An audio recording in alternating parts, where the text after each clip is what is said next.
Capítulo 14. Verbos e outras liberdades. Deus é um verbo. Buckminster Fuller. Mac saiu para o sol no meio da tarde. Sentiu uma mistura estranha, como se estivesse ao mesmo tempo torcido como um trapo e plenamente vivo. Que dia incrível tinha sido aquele e ainda estavam no meio da tarde. Por um momento ficou indeciso antes de ir até o lago. Quando viu as canoas amarradas aos cais, sentiu certa resistência. Mas a ideia de entrar em uma e passear pelo lago o energizou pela primeira vez em anos. Desamarrando a última na extremidade do cais, entrou cautelosamente e começou a remar para o outro lado. Nas 2 horas seguintes, circulou pelo lago, explorando recantos e fendas. Encontrou 2 rios e alguns córregos que, vindo de cima, alimentavam o lago e, a seguir, esvaziavam na direção das bacias inferiores. Descobriu um lugar perfeito para ficar à deriva olhando a cachoeira. Flores alpinas brotavam em toda parte, acrescentando manchas de cor à paisagem. Era o sentimento de paz mais intenso e consistente que Mac experimentava havia uma enormidade de tempo, se é que jamais havia experimentado. Chegou a cantar algumas músicas só porque teve vontade. Cantar também era algo que não fazia há muito tempo. Recuou ao passado e começou a cantarolar a musiquinha ingênua que costumava cantar para Kate. Kate, linda Kate, você é a única que eu adoro. Balançou a cabeça ao pensar na filha tão forte e tão frágil. Imaginou qual seria o modo de alcançar o coração dela. Não se surpreendia mais com a facilidade com que as lágrimas chegavam aos seus olhos. Num determinado ponto, virou-se para olhar os redemoinhos feitos pelo remo, e quando se virou de novo, Saraiu estava sentada na proa, olhando. Aquela presença súbita o fez dar um pulo. — Nossa! Exclamou ele, você me assustou. Desculpe, Mackenzie, mas o jantar está quase pronto e é hora de voltar para a cabana. Você estava comigo o tempo todo? Perguntou Mac, consciente do jorro de adrenalina. Claro, sempre estou com você. Então por que não percebi? Ultimamente consigo saber quando você está por perto. O fato de você saber ou não saber não tem nada a ver com o fato de eu estar aqui. Sempre estou com você. Algumas vezes quero que não perceba, especialmente a minha presença. Mac assentiu, entendendo, e virou a canoa para a margem distante onde ficava a cabana. A presença dela provocava um arrepio na coluna. Os dois sorriam simultaneamente. Sempre poderei ver ou ouvir você como agora, mesmo quando estiver de volta em casa? Saraiu sorriu. Mackenzie, você sempre pode falar comigo, e eu sempre estarei com você, quer sinta minha presença ou não. Agora sei disso, mas vou escutar você? Vai aprender a ouvir meus pensamentos nos seus, Mackenzie, ela garantiu. Vai ser claro? E se eu confundir você com outra voz? E se eu errar? Saraiu riu e o som parecia o de água cascateando como se fosse música. Claro que você vai errar. Todo mundo erra, mas vai começar a reconhecer melhor minha voz à medida que nosso relacionamento for crescendo. Não quero errar, resmungou Mac. Ah, Mackenzie, os erros fazem parte da vida e papai trabalha em seus propósitos neles também. Saraiu estava achando divertido e Mac não pôde evitar um sorriso. Dava para entender muito bem o que ela dizia. Isso é muito diferente de tudo que eu conhecia, Saraiu. Não me entenda mal, adoro o que vocês me deram neste fim de semana, mas não faço ideia de como voltar à minha vida normal. Tenho a sensação de que era mais fácil viver com Deus quando eu pensava nele como um mestre exigente, ou mesmo quando eu tinha de conviver com a solidão da grande tristeza. Você acha? De verdade? Pelo menos dava a impressão de que as coisas estavam sob controle. Dava a impressão é o termo certo. O que você ganhou com isso? A grande tristeza e uma dor insuportável, uma dor que se derramava até mesmo sobre as pessoas de quem você mais gosta. Segundo papai, isso é porque eu tenho medo de emoções. Saraiu riu alto. Achei aquela conversinha hilariante. Eu tenho medo de emoções, admitiu Mac meio perturbado, porque ela parecia não dar importância. Não gosto da sensação de que elas produzem. Magoei outros por causa das minhas emoções e não consigo confiar nelas. Vocês criaram todas ou só as boas? Mackenzie, Saraiu pareceu se erguer no ar. Ainda era difícil olhar diretamente para ela, mas com o sol do fim da tarde se refletindo na água ficava ainda pior. As emoções são as cores da alma. São espetaculares e incríveis. Quando você não sente, o mundo fica opaco e sem cor. Pense em como a grande tristeza reduziu a gama de cores na sua vida com matizes monótonos, cinzas e pretos. Então me ajude a entendê-las, implorou Mac. Na verdade, não há muito o que entender. As emoções simplesmente são. Nem boas nem ruins, apenas existem. Eis algo que vai ajudá-lo a entender melhor, Mackenzie. Os paradigmas dão força às percepções e as percepções dão força às emoções. Não se assuste, vou explicar. A maioria das emoções são reações àquilo que você percebe.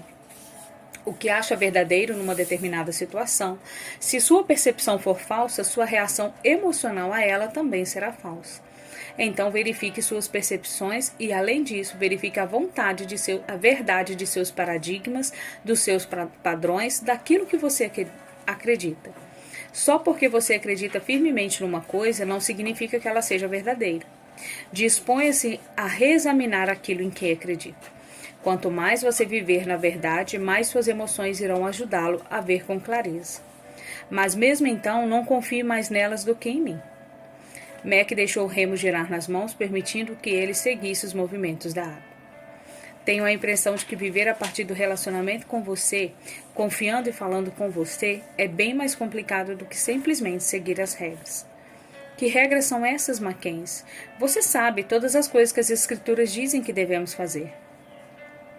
Certo, disse ela com alguma hesitação. E quais são elas? Você sabe, respondeu ele com certo sarcasmo. Fazer o bem e evitar o mal, ser caridoso com os pobres, ler a Bíblia, orar e ir à igreja, coisas assim. Sei, como isso funciona para você? Ele riu. Bom, nunca fiz nada disso muito bem. Tenho momentos melhores, mas sempre há algo com que estou lutando ou algo que me faz sentir culpado. Acabei de pensar que precisava me esforçar mais, porém acho difícil manter essa motivação. Mackenzie, seu tom era de censura, as palavras voando com afeto. A Bíblia não lhe diz para seguir regras, ela é uma imagem de Jesus. Ainda que as palavras possam lhe dizer como Deus é e o que Ele pode querer de você, é impossível fazer isso sozinho. A vida está nele e em mais ninguém.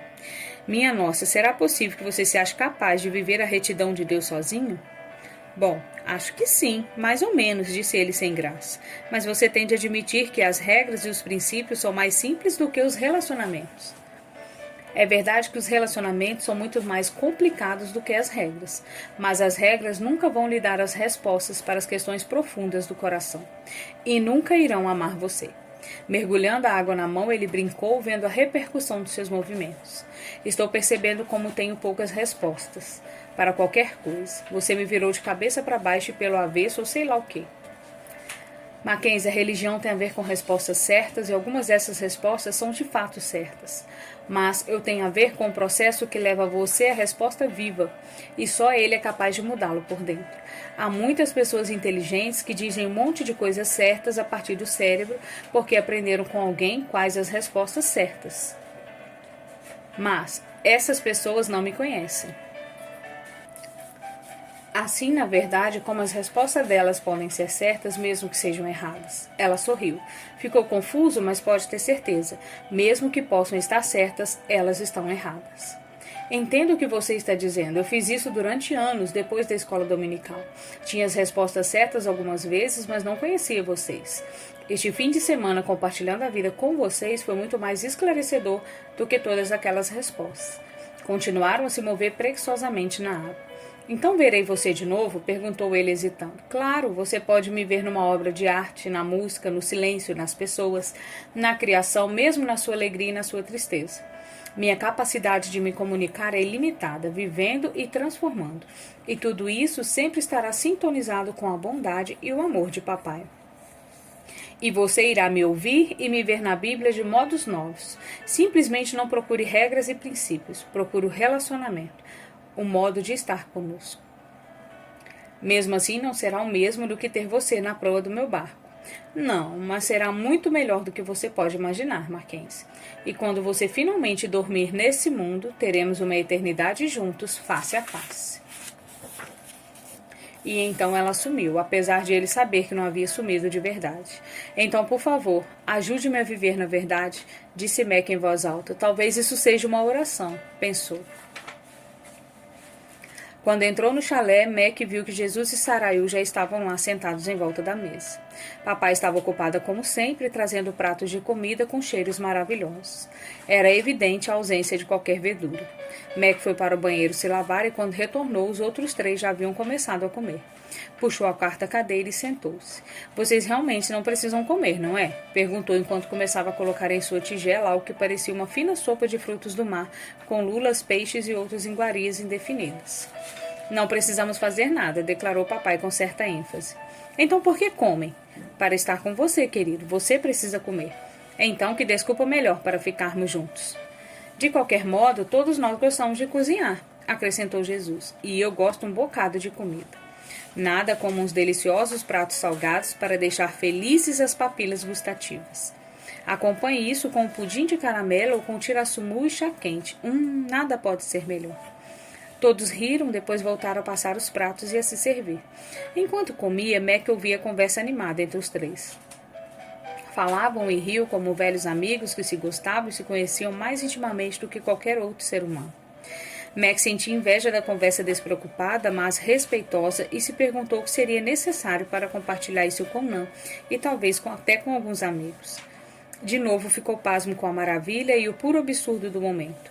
Voltavam-lhe à mente as conversas incríveis que o haviam envolvido nas 24 horas anteriores. Uau, só estivera ali por um dia. E o que devia fazer quando isso voltasse para casa? Sabia que contaria tudo a Nan. Ela podia não acreditar. E Mac não iria culpá-la, pois ele provavelmente também não acreditaria. À medida que sua mente ia acelerando, ele sentiu que se afastava dos outros e fechou os olhos. Nada disso podia ser real. De repente, houve um silêncio de morte. Abriu devagar um dos olhos, esperando acordar de novo em casa. Em vez disso, papai, Jesus e Sarayu estavam encarando com sorrisos no rosto. Ele nem tentou se explicar. Sabia que eles sabiam. Em vez disso, apontou para um dos pratos e perguntou: "Posso experimentar um pouco disso?" As interações foram retomadas e desta vez ele escutou. Mas de novo sentiu que ia se afastando. Para reagir, decidiu fazer uma pergunta. Por que vocês nos amam, os humanos? Eu acho. Percebeu que não havia formulado bem a pergunta. Acho que o que eu quero perguntar é: por que vocês me amam quando eu não tenho nada para lhes oferecer? Pense um pouco nisso, Mac, respondeu Jesus. Você não experimenta uma forte sensação de liberdade ao saber que não pode nos oferecer nada? Pelo menos nada capaz de acrescentar ou diminuir o que somos? Isso deve trazer um grande alívio, porque elimina qualquer exigência de comportamento. E você ama mais os seus filhos quando eles se comportam bem? Acrescentou papai. Não, estou entendendo. Mac fez uma pausa. Mas eu me sinto mais realizado porque eles estão na minha vida. E vocês? Não, respondeu papai. Já somos totalmente realizados em nós mesmos. Vocês estão destinados a viver em comunhão também, já que são feitos à nossa imagem. Assim, sentir isso por seus filhos ou por qualquer coisa que acrescente é perfeitamente natural e certo. Lembre-se, Mackenzie, que por natureza eu não sou um ser humano, apesar de termos escolhido estar com você neste fim de semana. Sou verdadeiramente humano em Jesus, mas sou algo totalmente separado em minha natureza. Você sabe, claro que sabe, disse Mac em tom de desculpa, que eu só posso seguir essa linha de raciocínio até um determinado ponto, e depois me perco e meu cérebro parece derreter. Entendo, admitiu o papai. É impossível compreender com a mente algo que você não pode experimentar. Mac pensou nisso por um momento. Acho que sim. Pois é, está vendo? Está derretendo. Quando os outros pararam de rir, Mac prosseguiu. Vocês sabem como eu me sinto grato por tudo, mas jogaram coisas demais no meu colo neste fim de semana. O que faço quando voltar? Qual é a sua expectativa com relação a mim agora? Jesus e papai se viraram para Sarayu, que estava com um garfo cheio de alguma coisa a caminho da boca. Ela pousou lentamente de volta no prato e depois respondeu à expressão confusa de Mac. Mac, começou ela. Você deve perdoar esses dois. Os humanos têm uma tendência a estruturar a linguagem de acordo com sua independência e com sua necessidade de comportamento. Assim, quando ouço a linguagem sofrer abusos em favor das regras e não ser usada para compartilhar a vida conosco, é difícil permanecer em silêncio. Como deve ser, acrescentou papai. Então, o que foi exatamente o que eu disse? Perguntou Mac, agora bastante curioso. Mac, vá em frente e termine de mastigar. Nós podemos conversar enquanto você come. Mac percebeu que também estava com o garfo a caminho da boca. Mastigou agradecido o bocado enquanto Saraiu começa a falar. À medida que fazia isso, ela pareceu se alçar da cadeira e tremeluzir com uma dança de cores e tons sutis, enchendo suavemente a sala com uma variedade de aromas. Deixe-me responder uma pergunta. Por que você acha que nós criamos os 10 mandamentos? De novo, o Mac estava com o garfo a meio caminho da boca, mas mesmo assim mastigou o bocado enquanto pensava na resposta. Acho, pelo menos, foi o que me ensinaram, que é um conjunto de regras que vocês esperavam que os seres humanos obedecessem para viver com retidão e em estado de graça perante vocês. Se isso fosse verdade, não é, respondeu Saraiu. Quanto você acha que viveram com retidão suficiente para entrar nas nossas boas novas? Não muito, se as pessoas são como eu. Na verdade, só um conseguiu, Jesus. Ele obedeceu à letra da lei e realizou completamente o espírito dela. Mas entenda, Mackenzie, para fazer isso ele teve de confiar totalmente em mim e depender totalmente de mim. Então por que vocês nos deram esses mandamentos? Na verdade, queríamos que vocês desistissem de tentar ser justos sozinhos. Era um espelho para revelar como o rosto fica imundo quando se vive com independência. Mas tenho certeza de que vocês sabem que há muitos que acham que se tornam justos seguindo as regras. Mas é possível limpar o rosto com o mesmo espelho que mostra como você está sujo. Não há misericórdia nem graça nas regras, nem mesmo para um erro. Por isso, Jesus realizou todas elas por vocês, para que elas não se tivessem mais poder sobre vocês. Agora ele estava com força total, as feições crescendo e movendo-se. Mas tenha em mente que se você viver uma vida sozinho e de forma independente, a promessa é vazia. Jesus afastou a existência da lei, ela não tem mais poder de acusar ou comandar. Jesus é a presença e o cumprimento. Está dizendo que não preciso seguir as regras? Agora Mac havia parado completamente de comer e estava concentrado na conversa. Sim, em Jesus você não está sob nenhuma lei. Todas as coisas são legítimas. Como pode estar falando sério? Gemeu Mac. Criança, interrompeu o papai, você ainda não ouviu nada. Mackenzie, continuou Saraiu, só tem medo da liberdade os que não podem confiar que nós vivemos neles. Tentar manter a lei é, na verdade, uma declaração de independência, um modo de manter o controle. É por isso que gostamos tanto da lei? Para nos dar algum controle? Perguntou Mac. É muito pior do que isso, retomou Saraiu. Ela dá o poder de julgamento e de sentir superior a qualquer outra pessoa. Vocês acreditam que estão vivendo num padrão mais elevado do que aqueles a quem vocês julgam. Aplicar regras, sobretudo em suas expressões mais sutis, como responsabilidade e expectativa, é uma tentativa inútil de criar a natureza a partir da incerteza. E ao contrário do que você possa pensar, eu gosto demais da incerteza. As regras não podem trazer a liberdade, elas só têm o poder de acusar. Uau, de repente Mac percebeu o que Saraiu havia dito. Está dizendo que a responsabilidade e a expectativa são apenas outra forma de regras? Ouvi direito? É, exclamou papai de novo. Agora chegamos ao ponto. Saraiu, ele é todo seu. Mac procurou concentrar-se em Saraiu, o que não era uma tarefa simples. Saraiu sorriu para papai e de novo para Mac. Começou a falar lenta e decididamente. Mackenzie, eu sempre prefiro um verbo a um substantivo. Parou e esperou. Mac não tinha muita certeza de ter entendido. Hein? Ela abriu a mão para incluir Jesus e papai, sou um verbo. Sou o que sou. Serei o que serei. Sou um verbo. Sou viva, dinâmica, sempre ativa e em movimento. Sou um ser-verbo. Mac tinha uma expressão vazia no rosto. Entendia as palavras, mas ainda não achava o sentido. E como minha essência é um verbo, continuou ela, sou mais ligada a verbos do que a substantivos. Verbos como confessar, arrepender-se, viver, amar, responder, crescer, colher, mudar, semear, correr, dançar, cantar e assim por diante. Os humanos, por outro lado, gostam de pegar um verbo vivo e cheio de graça e transformá-lo num substantivo ou um princípio morto que fende as regras. Os substantivos existem porque existe um universo criado e uma realidade física. Mas se o universo for apenas uma massa de substantivos, ele está morto. A não ser eu sou. Não existem verbos e os verbos são o que torna o universo vivo. E Mac ainda estava lutando, mas pareceu que um brilho de luz começava a iluminar seus pensamentos. E isso significava exatamente o quê? Saraiu parece não se perturbar com sua falta de entendimento. Para que alguma coisa se mova da morte para a vida, você precisa colocar algo vivo e móvel na mistura.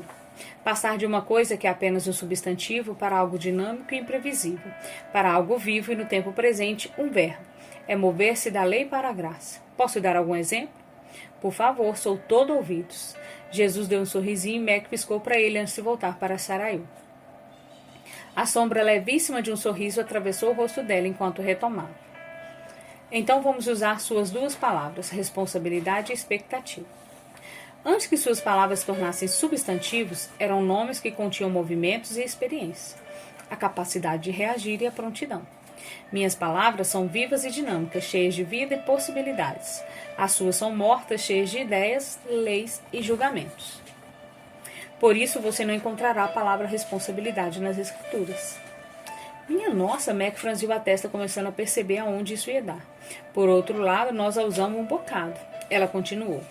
A religião usa a lei para ganhar força e controlar as pessoas que precisa para sobreviver.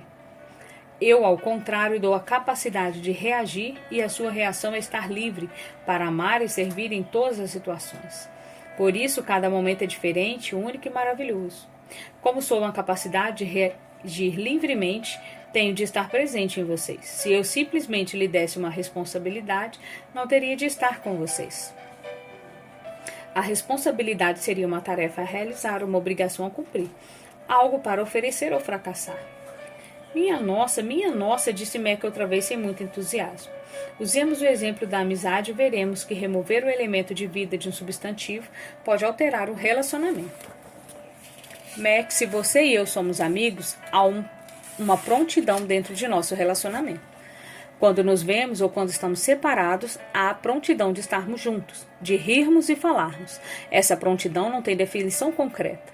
É viva, dinâmica e tudo que emerge do fato de estarmos juntos é um dom único que não compartilhado por mais ninguém. Mas o que acontece se eu mudar prontidão por expectativa? Verbaliza ou não? Subitamente, a lei entra no nosso relacionamento. Agora você espera que eu haja de um modo que atenda às suas expectativas. Nossa amizade viva se deterioriza rapidamente e se torna uma coisa morta, com regras e exigências. Não tem mais a ver com nós dois, mas com o que os amigos devem fazer ou com as responsabilidades de um bom amigo. Ou, observou Mac, com as responsabilidades de marido, de pai, empregado ou qualquer outra coisa. Entendi. Prefiro viver na prontidão. Eu também, disse Saraiu. Mas, argumentou Mac, se não tivéssemos expectativas e responsabilidades, tudo não iria simplesmente desmoronar?